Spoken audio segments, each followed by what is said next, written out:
चतुराई। एक गरीब आदमी था। एक दिन वह राजा के पास गया और बोला, महाराज, मैं आपसे कर्ज मांगने आया हूँ। कृपया कर आप मुझे 5,000 रुपया दे। मैं 5 वर्ष के अंदर आपके रुपया वापस कर दूंगा। राजा ने उसकी बात पर विश्वास कर उसे 5,000 रुपया दे दिए। 5 वर्ष बीत जाने के बाद भी जब उस व्यक्ति ने राजा के 5,000 रुपया नहीं लौटाए, तब राजा को मजबूरन उसके घर जाना पड़ा, लेकिन वहाँ वह व्यक्ति नहीं मिला।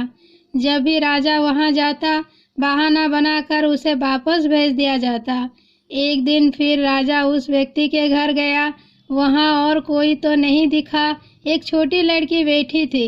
राजा ने उसी से पूछा, तुम्हारे पिताजी कहाँ हैं? लड़की बोली, पिताजी स्वर्ग का पानी रोकने गए हैं। राजा ने फिर पूछा, तुम्हारा भाई कहाँ है? लड़की बोली, बिना झगड़ा के झगड़ा करने गए हैं। राजा के समझ में एक भी बात नहीं आ रही थी, इसीलिए वह फिर पूछता है, तुम्हारी माँ कहाँ है? लड़की बोली, माँ 1 से 2 करने गई है। राजा उसके इन उल जुलूस जवाब से खिंच गया। वह गुस्से में पूछता है, और तुम यहाँ बैठी क्या कर रही हो? लड़की हंसकर बोली, मैं घर बैठी संसार देख रही हूँ। राजा समझ गया कि लड़की उसकी किसी भी बात का सीधा जवाब नहीं देगी, इसीलिए उसे अब इससे इन बातों का मतलब जानने के लिए प्यार से बतियाना पड़ेगा। राजा ने चेहरे पर प्यार से मुस्कान लाकर पूछा, बेटी, तुमने जो अभी अभी मेरे सवालों के जवाब दिए उनका मतलब क्या है? मैं तुम्हारी एक भी बात का मतलब नहीं समझ सका। तुम मुझे सीधे सीधे उनका मतलब समझाओ।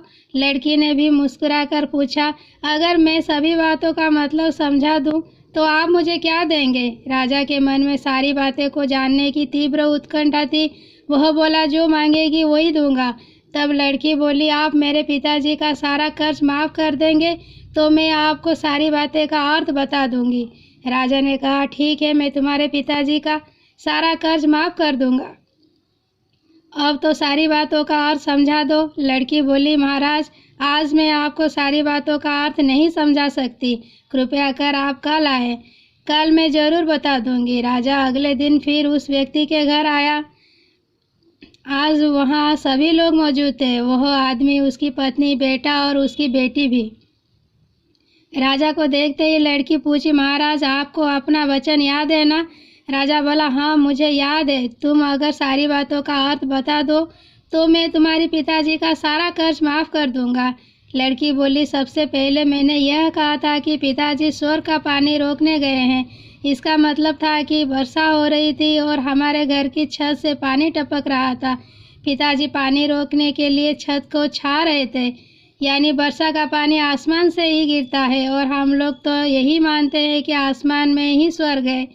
बस पहली बात का अर्थ यही है। दूसरी बात मैंने कही थी कि भैया बिना झगड़ा के झगड़ा करने गए हैं।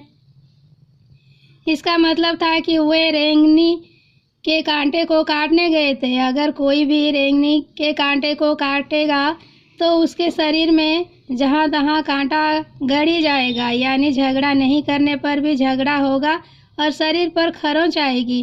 राजा उसकी बातों से सहमत हो गया। वह मन ही मन उसकी चतुराई की प्रशंसा करने लगा। उसने उत्सुकता के साथ पूछा, और तीसरी चौथी बात का मतलब बेटी? लड़की बोली, महाराज, तीसरी बात मैंने कही थी कि माँ 1 से 2 करने गई है। इसका मतलब था कि माँ अरहर दाल को पीसने, यानी उसे 1 का 2 करने गई है। अगर साबुत दाल को पीसा जाए तो 1 दाना का 2 भाग हो जाता है, यानी यही था कि 1 का 2 करना। रही चौथी बात, तो उस समय मैं भात बना रही थी और उसमें से एक चावल निकाल कर देख रही थी कि भात पूरी तरह पका है कि नहीं। इसका मतलब है कि मैं एक चावल देखकर ही जान जाती हूँ कि पूरा चावल पका है कि नहीं, अर्थात चावल के संसार को मैं घर बैठी देख रही थी। यह कहकर लड़की चुप हो गई। राजा सारी बातों का अर्थ जान चुका था। उसे लड़की की बुद्धिमानी भरी बातों ने आश्चर्य में डाल दिया था। फिर राजा ने कहा, बेटी, तुम तो बहुत चतुर हो।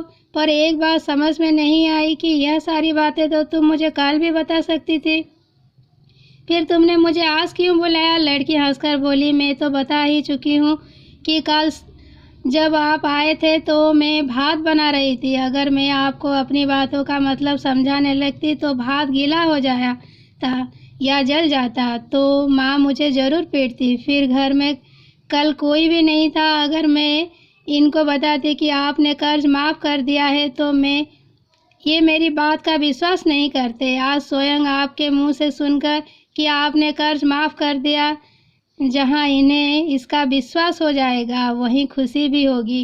राजा लड़की की बात सुनकर बहुत ही प्रसन्न हुआ। उसने अपने गले से मोतियों की माला निकाल उसे देते हुए कहा, बेटी ये लो अपनी चतुराई का पुरस्कार।